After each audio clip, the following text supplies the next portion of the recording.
Hi, thank you very much for everything you said. Amazing story.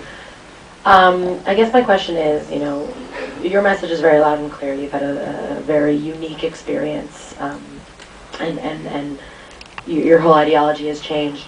How can we as individuals, when we walk out of here, when we leave this room, what's the most effective way for us to get the message across?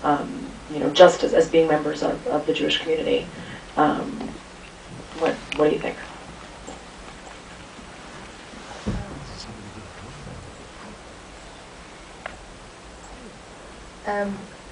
I find that question very difficult to answer because I don't know what your individual circumstances are, each of you.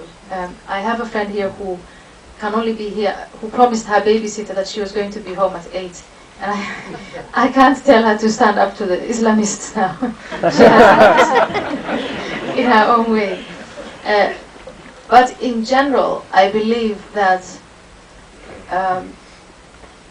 if, as humanity, and especially here in the West, we have defeated such powerful ideologies as Nazism and communism, radical Islam should not be that much of a problem.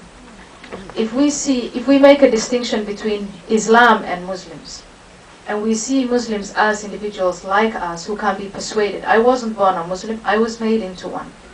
And you see Islam as a set of beliefs.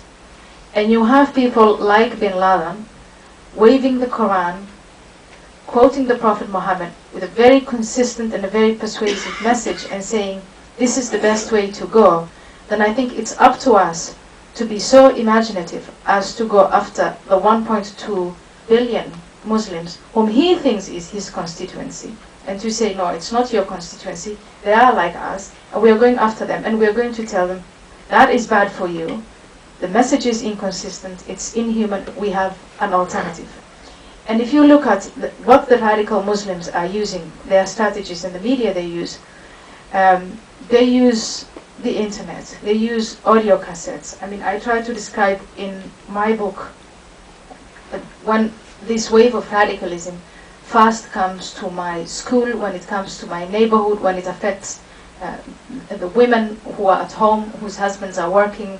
There's a man who comes in and he suddenly starts to talk about, you are not good Muslims. To be a good Muslim, you have to divide the world into us and them. And imagine if there was another you or me or someone else going out to the same neighborhoods and about the same houses and telling them, no, he's wrong. They would spread to us. At the time there were no DVDs or CDs, but they gave us audio cassettes. And you have to imagine that most people in these countries can't read or write. So audio cassettes are, people are impressed by this sort of technology and they think whatever this man is shouting must be the truth. So if we also spread audio cassettes, nowadays DVDs, videos, memory sticks, the internet, if we all devise in our own ways and try to reach Muslims across, there are so many radical Islamist websites, but where are the liberal websites? Challenging that and saying, have you seen that website? You may have read this, but it's wrong, and here is why it's wrong, and here is a better message. I think we can do that. And it will cost you effort, it will cost us maybe a little bit of time, but it doesn't cost bloodshed. And then look at Hollywood. They're sleeping. Sorry to be offensive here. Stay right here. Yeah. But I think there's no point in going about blaming Bush and the White House for making a mistake when you have the greatest media institution in the world and you're not using it to reach those 1.2 billion people and tell them about an alternative message. To inform, yes, and to